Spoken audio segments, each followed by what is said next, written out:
नमस्कार, स्वागत है आप सभी का। मैं हूं आपके साथ शाफनी पटनायक। बुलेटिन की शुरुआत करेंगे माघ पूर्णिमा से। महाशिवरात्रि तक आयोजित होने वाले सुप्रसिद्ध रांची माघी पुन्नी मेले का भव्य शुभारंभ आतिशबाजी के साथ हुआ।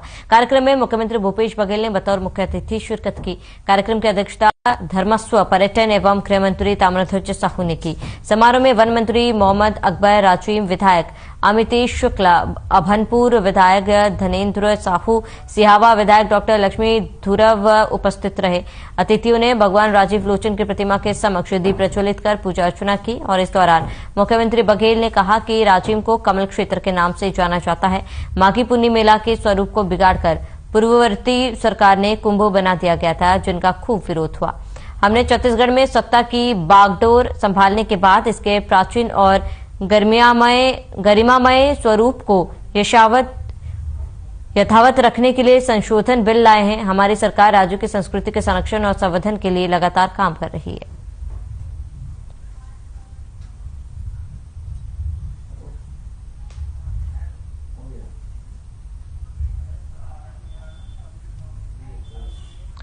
तो रांची माघी पुन्नी मेले का आज आगाज हो चुका है और सीएम भूपेश ने पूजा कर इसका शुभारंभ किया। आतिशबाजी के साथ इसका शुभारंभ सीएम भूपेश बघेल द्वारा किया गया। गृह मंत्री ताम्रध्वज साहू ने इसकी अध्यक्षता की है और महाशिवरात्रि से पहले आपको बता दें कि इस पूजा का आयोजन किया गया ताकि मेले का शुभारंभ किया जा सके।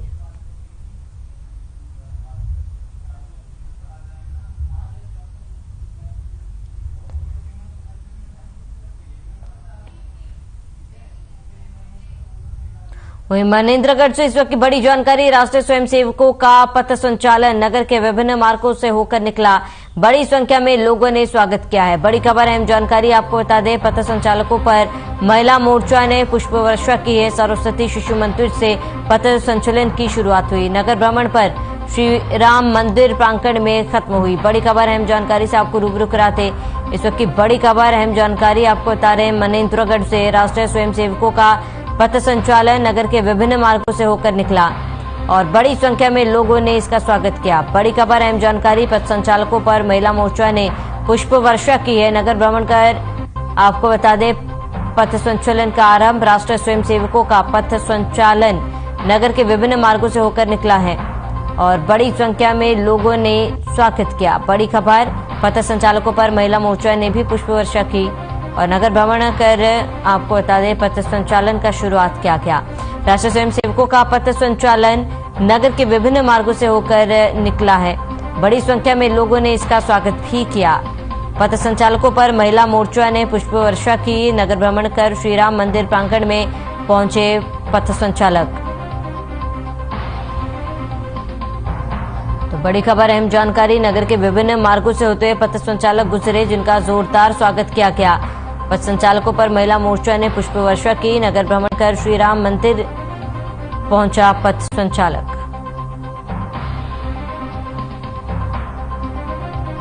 तो नगर के विभिन्न मार्गों से होते हुए निकला है। बड़ी संख्या में लोगों ने इनका स्वागत किया। पथ संचालकों का स्वागत लोगों द्वारा किया गया। पुष्प वर्षा महिलाओं ने उन पर की और राष्ट्रीय स्वयंसेवकों का पथ संचालन जहां नगर के विभिन्न मार्गों से होकर निकाली गई। बड़ी संख्या में लोगों ने उनका स्वागत किया।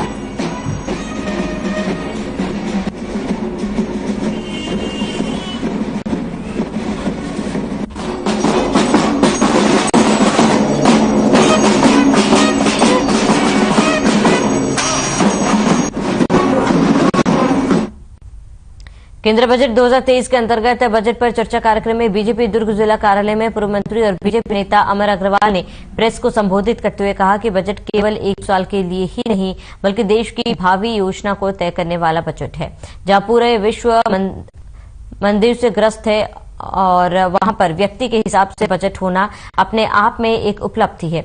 सबसे बड़ी बात हमारे देश में जो खासकर मध्यम वर्ग के लोग के द्वारा आयकर में छूट करने का आग्रह रहा, जिसे माननीय प्रधानमंत्री मोदी जी और वित्त मंत्री निर्मला सीतारमण जी ने स्वीकार किया, जिसमें 7 लाख रुपए तक कोई आयकर नहीं देना होगा। इसके साथ ही इस बजट को भविष्य की सारी संभावनाओं को ध्यान में रखकर बनाया गया। युवाओं के लिए पूरे विश्व में जो रोजगार मिल सकते हैं उसकी प्राथमिकता के आधार पर कौशल उन्नयन और साथ ही 43 लाख युवाओं को कौशल उन्नयन में 3 साल तक स्टाइफेंड देना एक बहुत बड़ी योजना की शुरुआत है।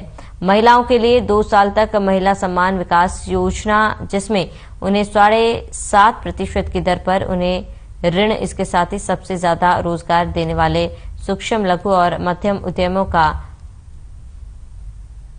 सेक्टर है।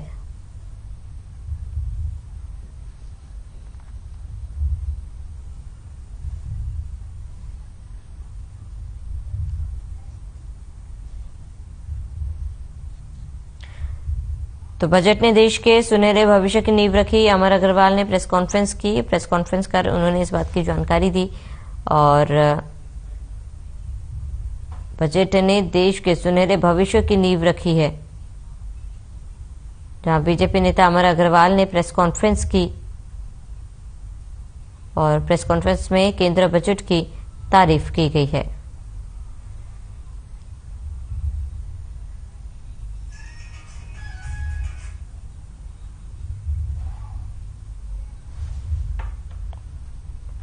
आगे बढ़ेंगे। बीजापुर जिले में एक बार फिर नक्सलियों ने एक जनप्रतिनिधि को मौत के घाट उतार दिया। यही नहीं, नक्सलियों ने पूरे परिवार के सामने इस वारदात को अंजाम दिया। उसूर ब्लॉक के बीजेपी मंडल अध्यक्ष और वरिष्ठ बीजेपी नेता नीलकंठ कक्केम की चाकू और कुल्हाड़ी से वार कर नक्सलियों ने हत्या कर दी थी। बता दें कि अपने रिश्तेदार की शादी समारोह में शामिल होने आवापल्ली थाना क्षेत्र के अपने पैतृक गांव पैंकरम आए थे। बीजेपी नेता को मौके पर ही पहुंचकर नक्सलियों ने परिवार के सामने मौत के घाट उतार दिया। इस घटना के बाद से इलाके में दहशत का माहौल है।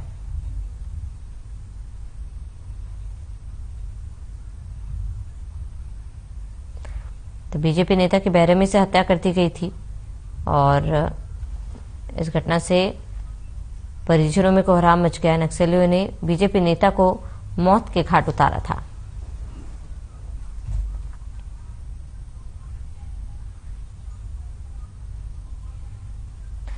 खबर बस्तर से, जहां कांकेर जिला के अंताकड़ मेले की खबर कवर करने गए केशकाल वरिष्ठ पत्रकार को जान से मारने की धमकी देने का मामला सामने आया।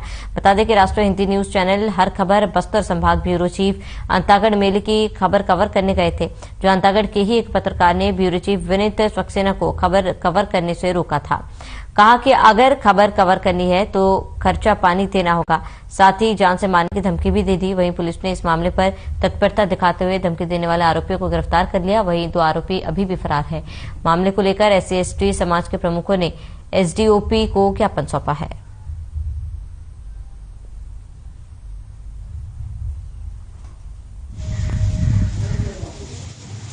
और जब हमारा भाई रूपेंद्र कोर्राम जी अंतागढ़ में प्रेस रिपोर्टिंग करने गए, वहां कुछ जातिवादी गुंडों ने, जो उच्च जाति के लोग हैं, जिनको ये गंवारा नहीं हुआ कि एक जो है कि एक निचले वर्ग का व्यक्ति, शेड्यूल कास्ट का व्यक्ति कैसे पत्रकारिता कर रहा है, तो वहां पर उन्होंने उनको धमकाने का काम किया कि हमारे एरिया में आकर के आप क्यों पत्रकारिता कर रहे हो। तो इस तरह से दबंगई करके उनके साथ मारपीट किया गया और वो अभी अस्पताल में है।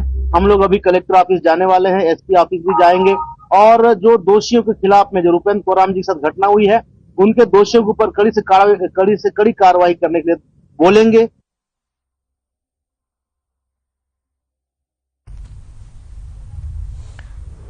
बिलासपुर में पूर्व विधायक सियाराम कौशिक और जिला पंचायत सभापति अंकित गोरा ने ताला महोत्सव का शुभारंभ किया।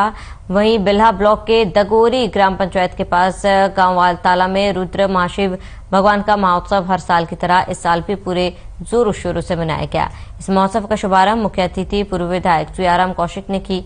इस दौरान समारोह के अध्यक्ष जिला पंचायत सभापति युवा नेता अंकित गोराहा, ब्लॉक कांग्रेस कमेटी के अध्यक्ष गीतांजलि कौशिक, वरिष्ठ कांग्रेस नेता जोगेंद्र सलूजा समेत तमाम लोग मौजूद रहे। भगवान शिव की मूर्ति के सामने दीप प्रज्वलन कर भगवान गणेश की आराधना करते हुए कार्यक्रम का शुभारंभ किया गया। अंकित गोराहा ने इस उत्सव पर अपने संबोधन में कहा कि इस क्षेत्र में जो पुराना तत्व पर्यटन स्थल घोषित किया गया है, उसे और वृहद मनाने के लिए जो भी सहयोग होगा वो किया जाएगा।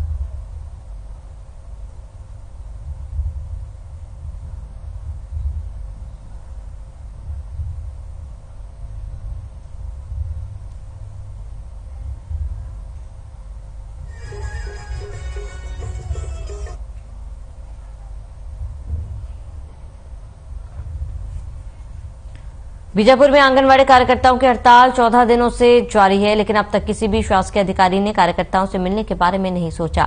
आपको बता दें कि अपनी 6 सूत्रीय मांग को लेकर बीहड़ और जंगली इलाके में कई महिलाएं पिछले 14 दिनों से हड़ताल पर बैठी हुई हैं। वहीं कार्यकर्ताओं की मांग है कि आंगनवाड़ी कार्यकर्ता सहायिकाओं को शासकीय कर्मचारी घोषित किया जाए, साथ ही आंगनवाड़ी सहायिका को कार्यकर्ता के रिक्त पद पर और कार्यकर्ता को सुपरवाइजर पद पर 100% पदोन्नति की जाए। आंगनवाड़ी कार्यकर्ताओं को प्राइमरी स्कूल में प्राइमरी शिक्षक का दर्जा एवं वेतन दिया जाए, साथ ही मिनी आंगनबाड़ी कार्यकर्ताओं को आंगनबाड़ी कार्यकर्ता के बराबर समान काम का समान वेतन दिया जाए। इसके अलावा आंगनबाड़ी कार्यकर्ताओं को 5 लाख रुपए एवं सहकारियों को 3 लाख रुपए रिटायरमेंट के बाद एकमुश्त राशि दिए जाए।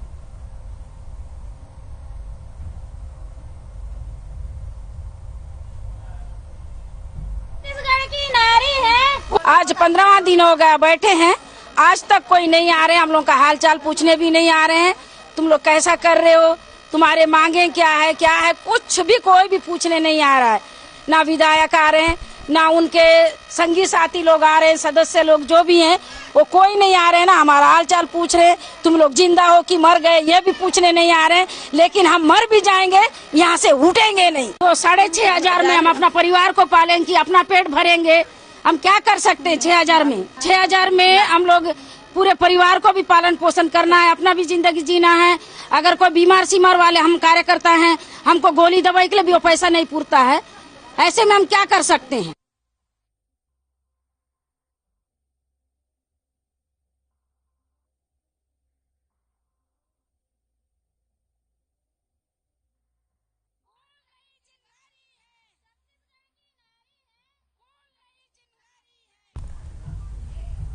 तो गरियाबंद में स्वतंत्रता समागम समारोह यानी माघ मेले का आयोजन किया गया, जिसमें प्रदेश के मुखिया भूपेश बघेल ने भी शिरकत की। इस मौके पर सीएम भूपेश बघेल ने लोगों को संबोधित भी किया।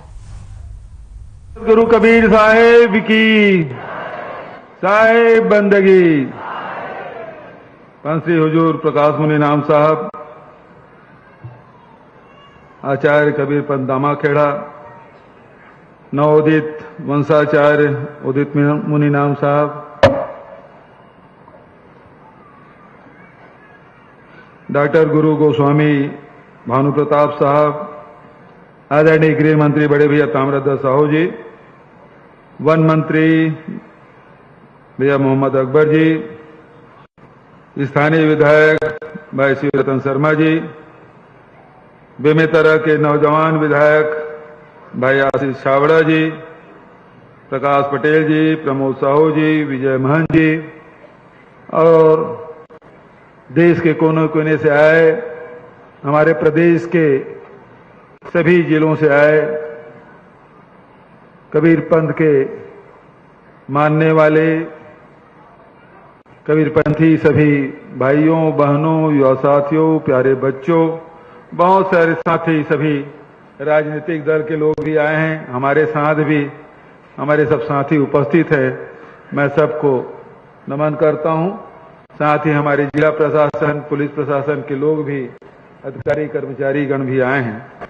सबका स्वागत, अभिनंदन।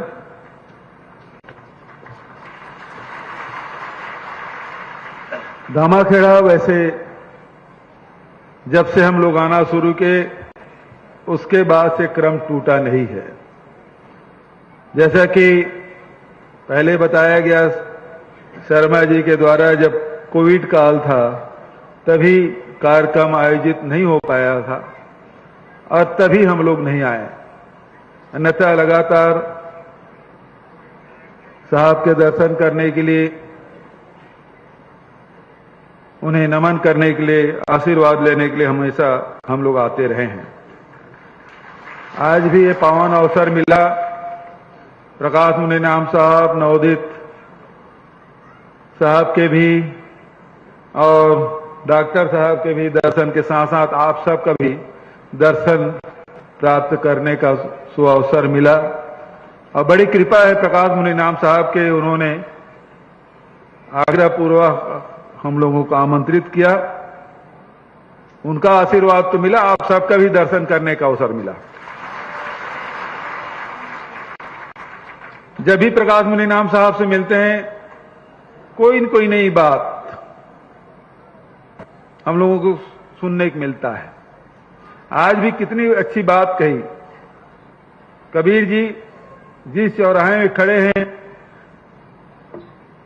उसमें ज्ञानी भी हैं, ध्यानी भी हैं, हठ योगी भी हैं, अनुरागी हैं। आज इन्होंने ये बातें कही। जब हम लोग बेमेतरा में कार्यक्रम में थे तब उन्होंने साहेब बंदगी का अर्थ हम लोगों को समझाया था। हम लोग तो समझते थे साहेब बंदगी कर रहे हैं मतलब आपको साहेब बंदगी कर रहे हैं, लेकिन साहब ने बताया कि साहेब बंदगी आपके अंदर जो साहेब बैठे हैं उसका बंदगी मैं कर रहा हूं। बहुत विस्तार से उन्होंने बताया था।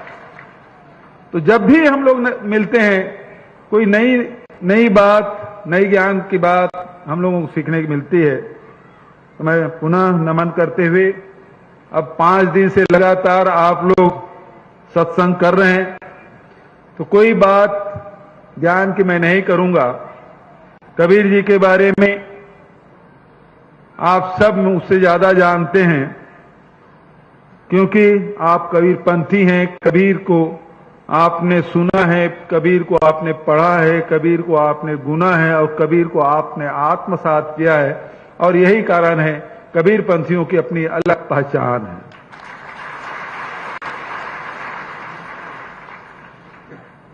इसलिए कोई बहुत ज्यादा बात मैं आपसे कबीर के बारे में नहीं कहना चाहूंगा, लेकिन यह बात बिल्कुल सही है। चाहे युग कोई भी आए, कबीर को कभी बिसराया नहीं जा सकता, भुलाया नहीं जा सकता, उसके बिना जीवन की कल्पना नहीं की जा सकती। कबीर वो है। इसलिए जो साहेब ने जो पंथ बताया है, जो रास्ता बताया है, उस रास्ते हम सबको चलना चाहिए। और कबीर जी ने तो सहजता की बात कही है, सरलता की बात कही है, लेकिन आज के जो जीवन है, आधुनिक जीवन है, उसमें कितनी कठिनाई है, कितनी मुश्किलें हैं। बहुत मुश्किलें होने के बाद सबसे बड़ा जो मुश्किल है वो सरल होना है। और कबीर जी कहते हैं आप सरल हो जाइए, और सरल होना ही सबसे कठिन है। आज हम लोग इतने आडंबर, इतने सारी बातें, इतने प्रपंच वो सब कर डाले हैं, तो सहज होना, सरल होना बड़ा कठिन। और सरल होना है तो फिर साहेब के पास आना होगा। और जब साहेब के पास आना है तो आपको सब कुछ भुला के आना है। आपके दिमाग में घर की बात है, खेत की बात है, व्यापार की बात है, और साहेब के पास जाएंगे तो भाई ऐसा है, जो घड़ा जो बर्तन में पहले से भरा हुआ है, अब उसमें आप पानी डालेंगे तो पानी नीचे गिर जाएगा। और यदि आप अपने दिमाग में सब ये सारे प्रपंच लेके साहब के पास आएंगे तो साहब ज्ञान की भी बात करेंगे तो आपके दिमाग में आने वाला नहीं है।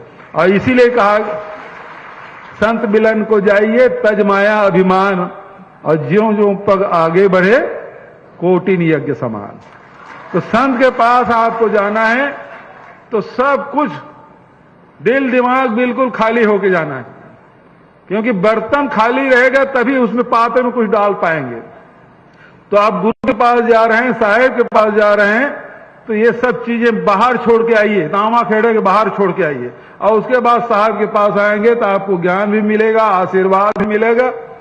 और ज्ञान और आशीर्वाद मिल गया, गुरु की कृपा यदि आप पे हो जाए, करना हो गया तब तो बहुत बड़ी बात है, कृपा भी हो जाए तो आप सबका जीवन सफल हो जाएगा। तो आज और ज्यादा न कहते हुए कुछ बातें साहब ने कही है, अब उनका आदेश हम लोगों के लिए, उनका कहा हुआ वाक्य हम लोगों का एक आदेश होता है। पिछले समय जैसा कि शिवरतन भाई ने बताया कि दाता साहब ने भी कुछ किया, उसके पहले जोगी जी ने किया, मुझे भी अवसर मिला तो मैं भी कर रहा हूं।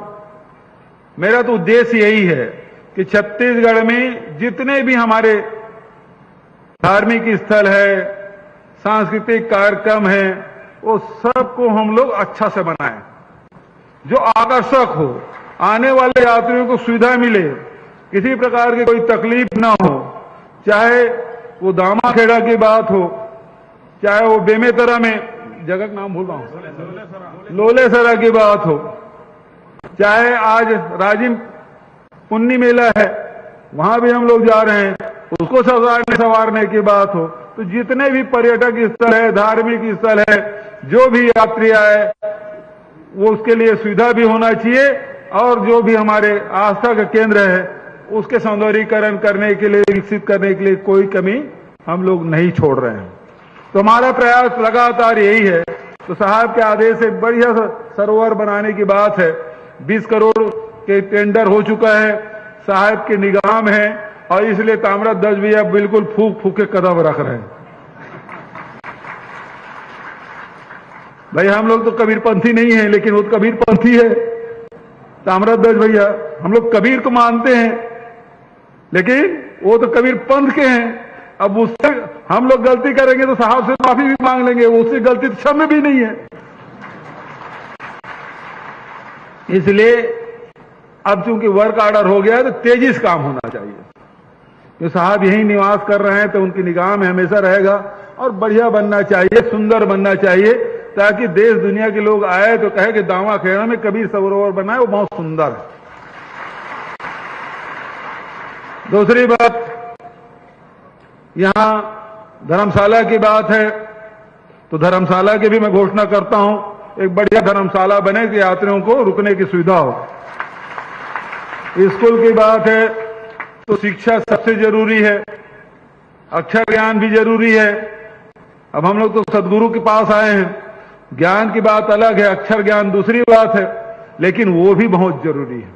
और इसलिए पूरे प्रदेश में 1000 करोड़ की व्यवस्था मैंने की है, ताकि जितने भी हमारे प्राइमरी स्कूल है, मिडिल स्कूल है, high school, higher secondary school है, वो सबके जो जीर्ण शीर्ण हो गए हैं उसको जीर्णोद्धार करना है। या अतिरिक्त कमरा की आवश्यकता है तो वहां अतिरिक्त कमरा बनाएंगे, जहां भवन विहीन शाला है तो वहां भवन बनाएंगे। अब यहां जीर्ण शीर्ण हो गया, कलेक्टर साहब उसको नोट कर लें, देख लें, इंजीनियर से उसके परीक्षण करा लें, यदि वो खराब हो गया होगा तो डिसमेंटल करने का आदेश देके नए बिल्डिंग बनाने का काम शुरू होना चाहिए।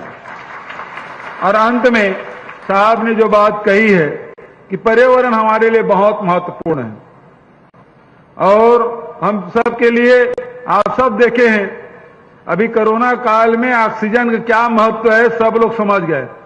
उसके पहले मुफ्त मिलता था तो किसी को समझ नहीं आ रहा था, क्योंकि प्रकृति ने, ईश्वर ने हम सबको ये हवा पानी ये मुफ्त दिया हुआ है।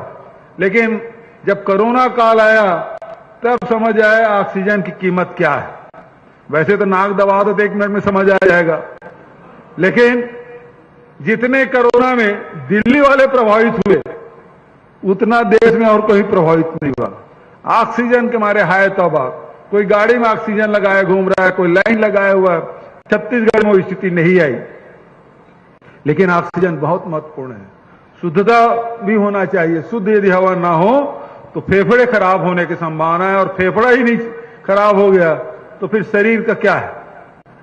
इसलिए जो साहब ने बात कही है कि 10 किलोमीटर के रेडियस में कोई स्पंज आयरन नहीं खुलना चाहिए, तो इस मंच के माध्यम से साहब के आदेश का पालन करते हुए मैं घोषणा करता हूं कि 10 किलोमीटर के रेडियस में कोई स्पंज आयरन नहीं खुलेगा। इन्हीं शब्दों के साथ पुनः प्रकाश मुनि नाम साहब के श्री चरणों में श्रद्धा सुमन अर्पित करते हुए, नवोदित साहब को भी नमन करते हुए और भानु प्रताप साहब को भी नमन करते हुए अपनी वाणी कहीं विराम देता हूं। धन्यवाद। जय हिंद, जय छत्तीसगढ़। बोलो कबीर साहेब की, सदगुरु कबीर साहेब की, साहेब बंदगी। तो चलिए इसके साथ इस बुलेटिन में फिलहाल मेरे साथ इतने। देश और प्रदेश के तमाम बड़ी खबरों के लिए बने रहे हमारे साथ।